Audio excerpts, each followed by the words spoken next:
Pai amado, nós estabelecemos Teu reino agora, nessa conexão, nessa chamada. Convidamos o Teu Espírito para conduzir as nossas palavras, a nossa voz. Toca em nossos lábios com a Sua tenaz, toca nos lábios do Flávio com a Sua tenaz. Fala aos nossos corações aquilo que o Senhor já ministrou no coração dele. Queremos ouvir a Tua voz, queremos alimentar o nosso espírito. Nós consagramos a Ti, Senhor, a vida do Flávio, do meu marido, Senhor. Usa ele com graça, com sabedoria, com temor, com ousadia. Estamos aqui de coração aberto e ouvidos atentos para escutar aquilo que o Senhor tem a nos dizer hoje. Em nome de Jesus, amém. Amém, Pai, amém. Chegamos na metade do livro de... Agora, né, a segunda parte, né? Ontem foi 26, o livro tem 52 capítulos. Hoje começa 27, a segunda parte. Então vamos ler o livro de Jeremias, capítulo 27. Né? No início do reinado de Zedequias, filho de Josias, rei de Judá, veio essa palavra a Jeremias por parte do Senhor. Assim me ordenou o Senhor. Faça para você um jugo com cordas e madeira e ponha-o sobre o pescoço. Depois, mande uma mensagem aos reis de Edom, de Moabe, de Amon, de Tiro e de Sidom, por meio dos embaixadores que vieram a Jerusalém para ver Zedequias, rei de Judá. Esta é a mensagem que deverão transmitir aos seus senhores. Assim diz o Senhor dos Exércitos, o Deus de Israel. Eu fiz a terra, os seres humanos e os animais que nela estão, com meu grande poder e com meu braço estendido, e eu dou a quem eu quiser. Agora, sou eu mesmo que entrego todas essas nações nas mãos do meu servo Nabucodonosor, rei da Babilônia. Sujeitei a ele até mesmo os animais selvagens. Todas as nações estarão sujeitas a ele, a seu filho e a seu neto, até que chegue a hora em que a terra dele seja subjugada por muitas nações e por reis poderosos. Se, porém, alguma nação ou reino não se sujeitar a Nabucodonosor, rei da Babilônia, nem colocar o pescoço sob o seu jugo, eu castigarei aquela nação com a guerra, a fome e a peste, declara o Senhor. E por meio dele eu a destruirei completamente. Não ouçam os seus profetas, os seus adivinhos, os seus intérpretes de sonhos, os seus médiuns, os seus feiticeiros, os quais lhe dizem para não se sujeitar ao rei da Babilônia. Porque são mentiras o que eles profetizam para vocês, o que os levará para longe de sua terra. Eu banirei vocês e vocês perecerão. Mas, se alguma nação colocar o pescoço sob o jugo do rei da Babilônia, e a ele se sujeitar, então deixarei aquela nação permanecer na sua própria terra para cultivá-la e nela viver, declara o Senhor. Entreguei a mim a mesma mensagem a Zedequias, rei de Judá, dizendo-lhe: coloquem o pescoço sob o jugo do rei da Babilônia. Sujeitem-se a ele e a seu povo, e vocês viverão.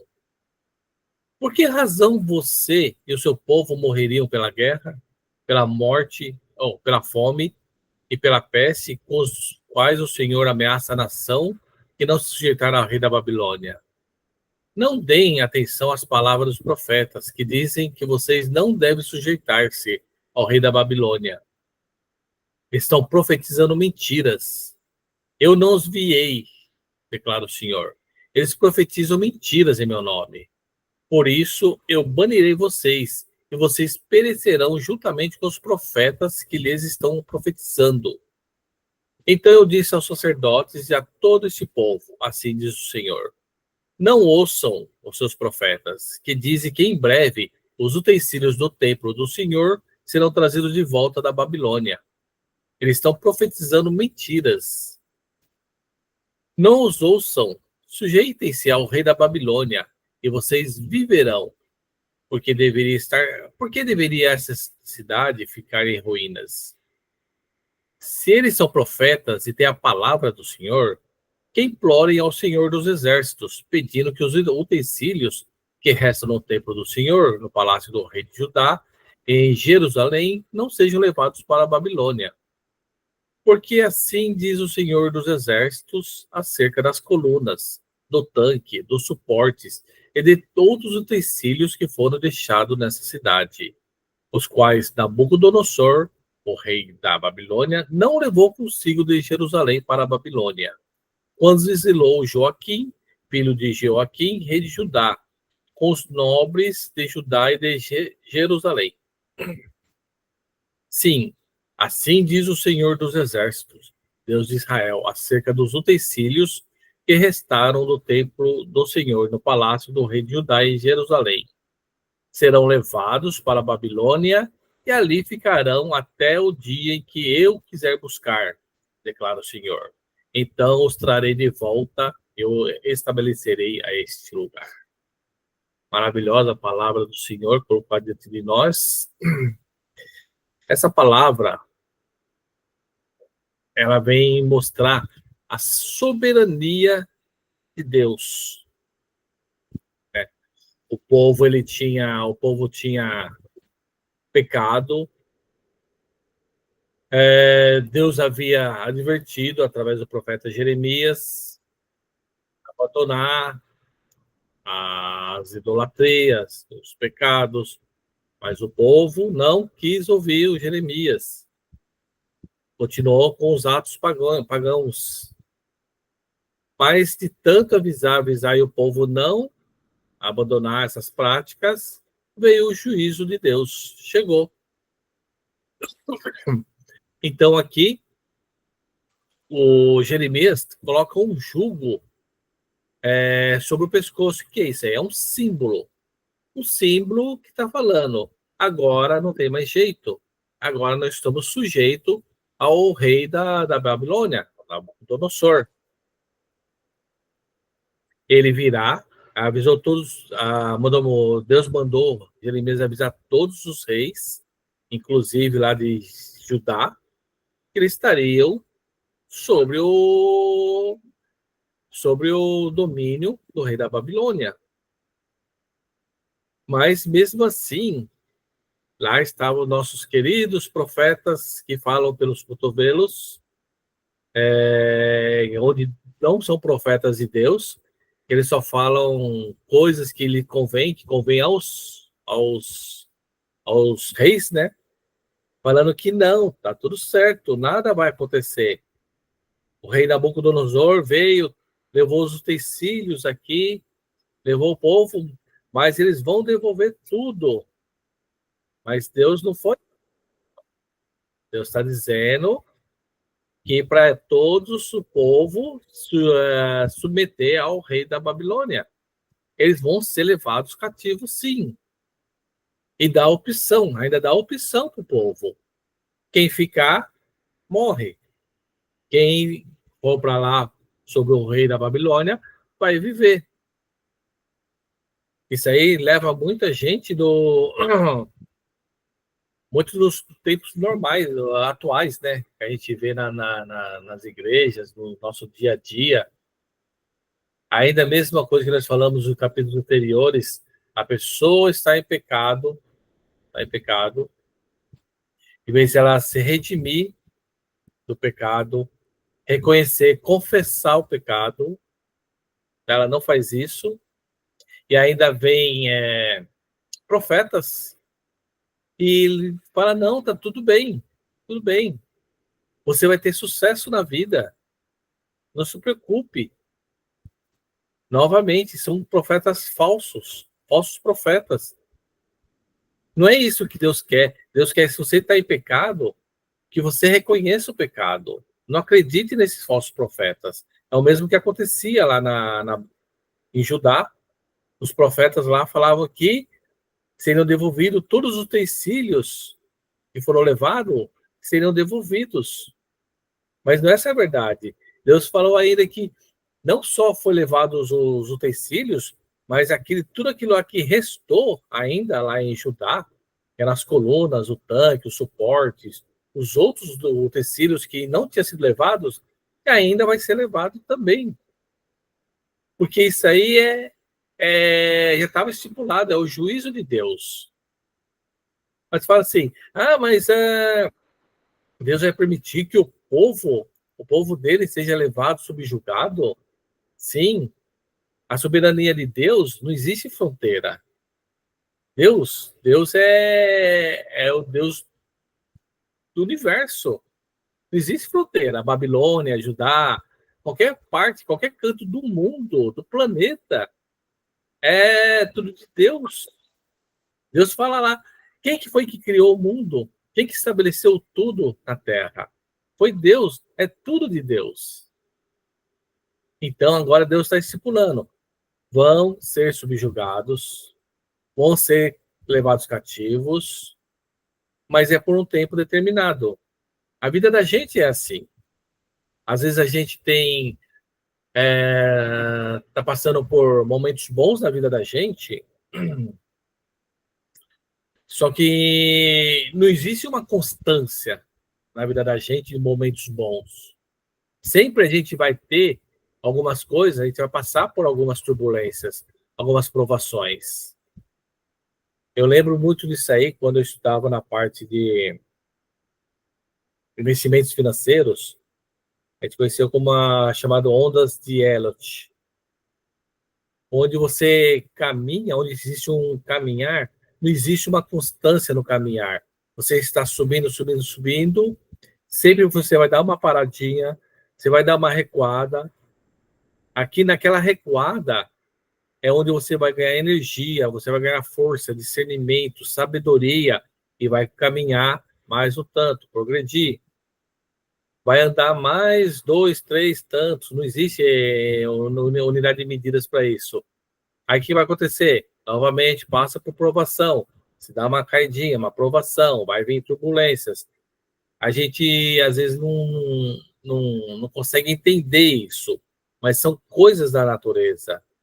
Coisas como a onda do mar. Se você olhar lá na praia, não existe uma água parada constante. Sempre vai vir através de ondas. Vem a onda, depois dá uma recuada. A vida da gente é assim. E lá com o povo de Judá, não era diferente também. Chegou um momento onde que eles estavam pecando tanto, levantando idolatrias para Baal, que chegou um momento onde houve a prestação de conta, aquela recuada, ao tempo onde que eles vão parar para refletir, para verificar o que deu errado, vai passar por provação e depois, de acordo com a promessa de Deus, eles seriam libertos novamente. Depois de 70 anos, eles serão libertos novamente. Ali na palavra de Deus, que Deus coloca para eles, vocês serão levados cativos, sujeitai-vos. Vocês têm que sujeitar à vontade de Deus. Deus é soberano. Ele sabe o que é bom para nós. Ele fez todo o universo. Ele sabe o que vai dentro do nosso coração. Então, o que Deus estipular para a gente, amém. São coisas boas, maravilhas. São coisas ruins. Beleza, vamos aprender com as coisas ruins. Mas a gente tem que sempre sujeitar à vontade de Deus. Só que a gente nunca pode ficar acomodado, né, na nossa zona de conforto. Às vezes a gente está tudo bem e a gente fica parado. Mas Deus não quer que a gente fique parado. Deus não quer que a gente fique estagnado. A gente sempre tem que ficar se movimentando, procurando sempre a palavra de Deus. Ali tem lá Deus ele é bem claro em relação a isso aí.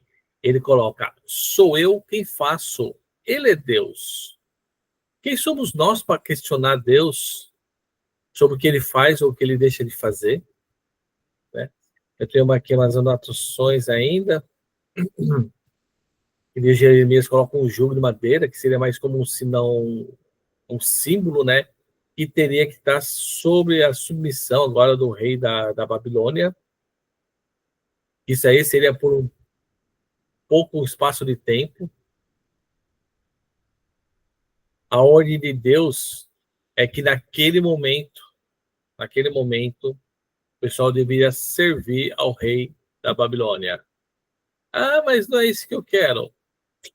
É isso que Deus determinou. Quando Deus determina, a gente acata, a gente obedece. Quem resistir vai enfrentar a espada, a fome, a peste. Ali Deus afirma, ele reafirma. A submissão à Babilônia é inevitável e é ordenada por Deus. Então, amém. Ainda novamente a gente bate naquelas mesmas teclas, na mesma tecla de novo, das pessoas virem e profetizarem coisas maravilhosas para a gente. Acho que desde os capítulos anteriores de Jeremias, eu venho falando sobre isso. Isso aí acho que tem pego forte na minha mente. Por que nós estamos em pecado e vem profetas e fala que está tudo bem? Por que não é mais fácil falar que se eu não me corrigir, eu vou ter que arcar com as consequências? Deus sempre coloca uma alternativa para a gente e sempre nos dá livre-arbítrio. Eu posso escolher me arrepender dos meus pecados e ter uma vida próspera, ou simplesmente continuar com o meu pecado de estimação. Isso não quer dizer que se eu me arrepender do meu pecado, dos meus pecados, que eu vou estar livre das consequências dos pecados que eu cometi. Não, não, não. Existe a lei da ação e reação. Deus perdoa os nossos pecados. Deus perdoa os nossos pecados. Mas o que nós fizemos, nós sempre vamos arcar com as consequências. Não é porque, por exemplo, que eu roubei um banco, eu vou lá, Deus me perdoa. Está perdoado. Mas não é por isso que eu não vou responder pelo roubo que eu fiz. Eu vou ter que arcar com as consequências. E o povo agora de Judá, o povo lá de Jerusalém, estava arcando com as consequências. Quais são as consequências? Por ter desviado do caminho do Senhor. Prestado culto a Baal. Deus é único. Deus é único. Não existe outro Deus. Mas o pessoal ficava insistindo nisso aí. E por caminhos errados. Teve várias mensagens que Deus passava por Jeremias, que ele passava para o povo, para desviar dos maus caminhos, mas o povo não quis. E agora vem a consequência, o jugo ser submetido ao rei da Babilônia. Deixa eu ver o que eu anotei para hoje aqui.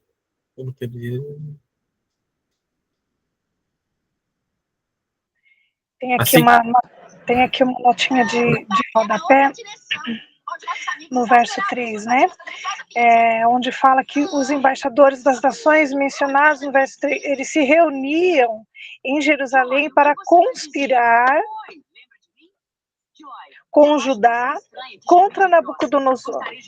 E Jeremias advertiu que tal conspiração resultaria em escravidão, simbolizada ali pelos canzins, que está no verso 2, né? Citado no verso 2. Sua única esperança de sobrevivência era sujeitar-se a Nabucodonosor. Então, aqui o pessoal estava conspirando, planejando uma conspiração contra uma autoridade, contra o rei. E Jeremias, ele advertiu o pessoal, não façam isso, está errado. Então ele foi simbolizado através do canzis, que é aquele jugo que coloca, né, na cabeça dos bois para eles seguirem o caminho que é determinado ali. Eles não conseguem virar, não conseguem se desviar dali. Então foi simbolizado com esse canzis aqui. E quando ele fala sobre ao retorno das coisas, né, que os profetas falam, não acreditem no que os profetas dizem, que o que foi levado vai retornar, né? Está escrito aqui. Então tem mais uma notinha falando a respeito disso, né? Que naquela época, está no verso 22 falando a respeito. Na época, os conquistadores costumavam levar para o templo de seu Deus, em letra minúscula, os ídolos dos povos conquistados. Uma vez que o judaísmo era uma religião sem ídolos, os babilônios levaram os utensílios do templo. Então, quando eles rendiam uma nação, então eles levavam os ídolos daquela nação. No caso dos judeus, não tinham ídolos, não tinham esculturas, então eles levaram os objetos. Então, tudo aquilo que era do templo do Senhor, né, os utensílios ali, eles retiraram e levaram embora. E os profetas estavam dizendo que ficassem tranquilos, que aquilo que tinha sido levado seria devolvido. E Deus está trazendo uma advertência. Não acredite nesses profetas, porque o que sobrou ainda também vai ser levado. Eles vão voltar e vão pegar tudo. Não vai ficar nada. Então é uma advertência muito severa que o Senhor está dando. Mas Ele também está dando o escape. Se vocês querem viver, querem sobreviver, sujeitem-se ao reinado ali, sujeitem-se a Nabucodonosor, o rei da Babilônia. A Bíblia fala, rei da Babilônia, meu servo. E também lhe dei os animais do campo para que o sirvam. Todas as nações servirão a ele, seu filho e ao filho do seu filho, até que também cheguem a vez da sua própria terra, quando muitas nações e grandes reis o fizeram seu escravo. Ou seja, Deus está dando uma estratégia para o povo sobreviver ainda. Mesmo em meio ao caos, mesmo em meio ali à escravidão, ao jugo, né? Deus ainda está dando uma válvula de escape. Olha que legal que eu notei aqui para aplicação para os tempos de hoje. Assim como no tempo de Jeremias, Deus continua soberano sobre a história. Sempre é Deus.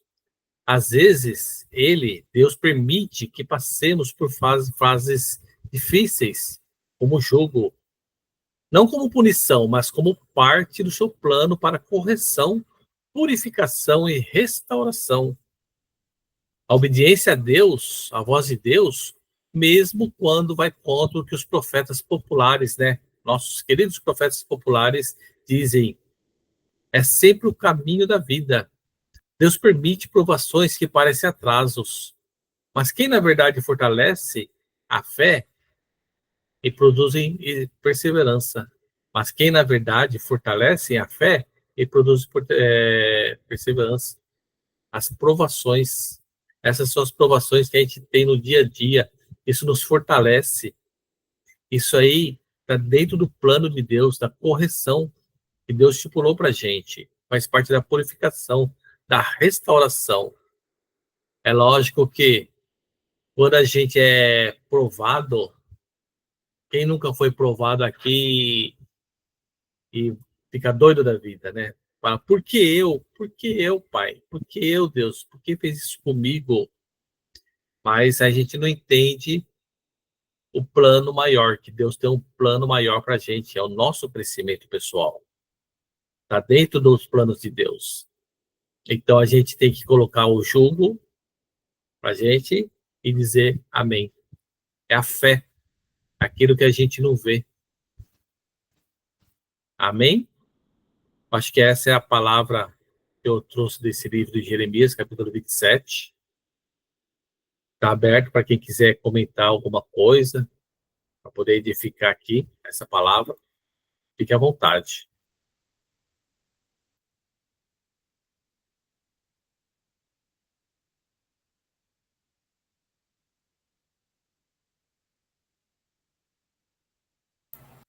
Então é isso aí, eu encerro essa live hoje mais uma vez. Agradeço a todos, abençoe a todos que estão aqui nessa live, a todas as famílias, as casas de vocês. Que Deus os proteja.